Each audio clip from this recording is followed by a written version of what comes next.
Tonight, he has become the poster child for questionable policing in the wake of this traffic stop that prevented a man from seeing his dying mother-in-law.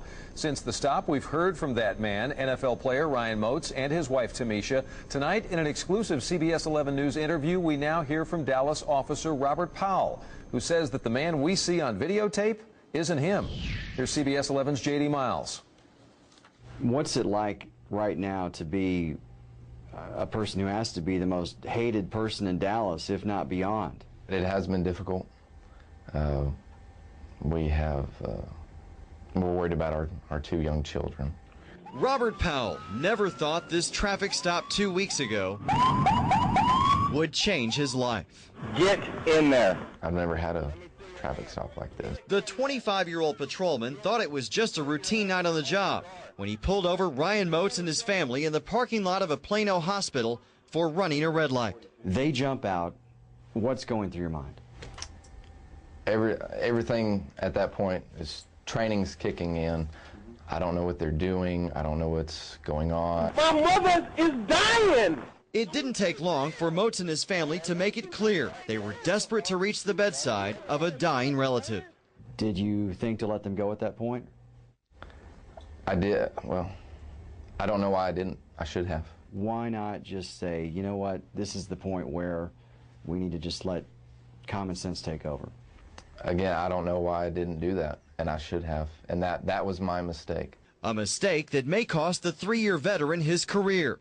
Instead of being defiant and defensive during our exclusive interview, Powell agreed with what everyone else has been saying about his behavior. And right now, your attitude sucks. One part of the tape that really bothers a lot of people is where you say, you know, attitude is everything and your attitude sucks. I mean, is that any way to talk to a motorist? No, it's not. And again, I do not know why I spoke to him in that manner. I can screw you over.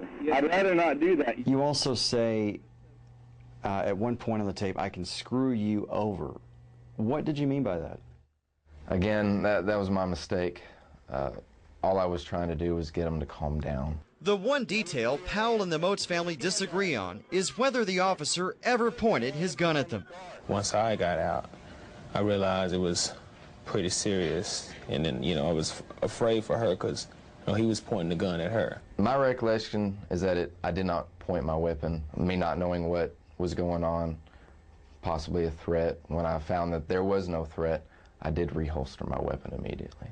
But there was nothing immediate about the officer's handling of the situation. I'm coding her for the 3rd time. Despite the pleas of hospital staff and a Plano police officer, Powell held Ryan Moats for 13 minutes while his mother-in-law died inside the hospital. When you look at the tape, and I've seen all 16 minutes of it, a lot of people see, to them, a cocky, arrogant young officer who just doesn't get it.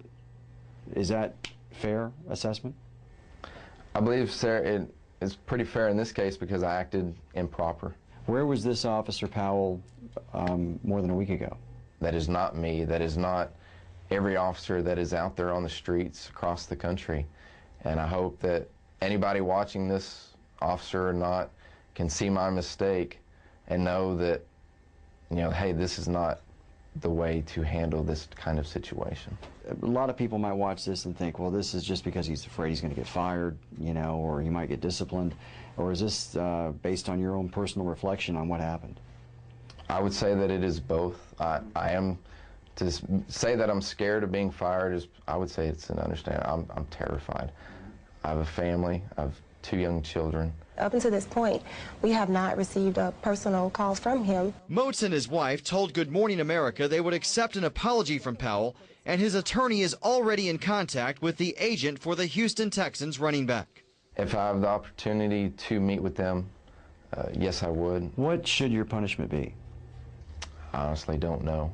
Like I said, I hope I do not get fired. I love what I do. I look forward to going to work. What do you say to those people who are so upset about this tape? That I apologize. Powell says his family has been secluded and subjected to death threats since his patrol car video was broadcast around the country. He's seen the tape and wishes he could rewind it. As I think back to my family, to my mother, that if I was in his situation, that if I want to get to my mother, I'm going to do everything that I can to do it. What kind of police officer are you? I believe I'm a very good police officer. Can you still be an effective police officer after this? Yes, I can. If I were in that situation again, I would take them inside, let them be with their mother, which is where they needed to be. And if I could take it back, I would. Powell can't take that night back, but he is asking for the same understanding and compassion he now wishes he had shown a family in distress. In Dallas, J.D. Miles, CBS 11 News. There's more to the interview, so you know. Powell also responded to allegations of mistreatment during a traffic stop involving another NFL player's family. Former Dallas Cowboy Zach Thomas says his wife Maritza was pulled over by the officer last summer for making an illegal U-turn. Thomas told the Dallas Morning News his wife was issued 5 tickets and taken to jail. Powell says his actions during that traffic stop were justified, and if he had done anything improper, the supervisor at the Dallas County Jail would have immediately informed Dallas Police Department officials. You can see the entire interview with Officer Powell on our website, CBS11TV.com. And while you're there, we invite you to leave your thoughts on the actions of Officer Powell.